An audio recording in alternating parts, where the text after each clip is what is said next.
வணக்கம். மணல் லாரி உரிமையாளர்கள் ஏப்ரல் 1 அன்று ஒரு ஆர்ப்பாட்டம் நடத்த இருக்கின்றனர். மிக முக்கியமான மக்கள் கோரிக்கை தான் அவங்க வைக்கிறாங்க. என்னன்னா, நேஷனல் ஹைவே அத்தாரிட்டி கிட்ட பலமுறை புகார் கொடுத்தும், அந்த புகார் மீது அவர்கள் எவ்வித நடவடிக்கை எடுக்கவில்லை என்று சொல்றாங்க. என்னன்னா, சாலையின் நேஷனல் ஹைவேஸில் உள்ள சென்டர் மீடியன் அது உயரத்தை அதிகரிக்க சொல்றாங்க. பெரும்பாலும் விபத்துகளுக்கு குறைந்த அளவுள்ள சென்டர் மீடியன்ஸ் தான் விபத்துக்கு காரணமா இருக்குன்னு அவங்க சொல்றது நியாயமான ஒண்ணு. இங்க கட்டுப்பாட்டை இழந்து சென்ட்ரல் முனையில் மோதி எதிர்ப்புறம் வருகின்ற பேருந்து அல்லது காரில் மோதி பெரும் விபத்து, மரணம் ஏற்படுவதை சுட்டிக்காட்டும் தமிழ்நாடு மணல் லாரி உரிமையாளர்கள் சங்கம், சமீபத்தில் கடலூரில் நடந்த கடும் கோர விபத்தை சுட்டிக்காட்டி கூறுறாங்க.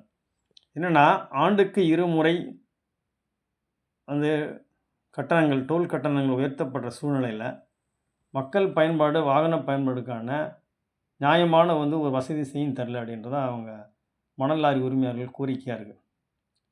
மணல் லாரி உரிமையாளர்கள் 1ஆம் தேதி நடத்தும் போராட்டம் அடிப்படையில் மக்களுக்கான கோரிக்கையாக இருக்கின்றது. நாம் தொடர்ந்து பார்த்தோமானால் சாலை விரிவாக்கம் நடக்கின்றது.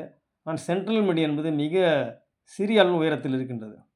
கட்டுப்பாட்டை இழக்கும் லாரியோ, வாகனமோ, கனரக வாகனமோ அதை உடைத்துக் கொண்டு எதிர்ப்புறம் மோதுவதன் மூலம் பெருத்த மரணத்தை ஏற்படுத்துகின்றது.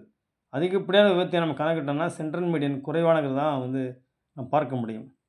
எனவே ஏப்ரல் 1 நடத்தும் மணல் லாரி உரிமை போராட்டம் ஒரு நியாயமான போராட்டம்.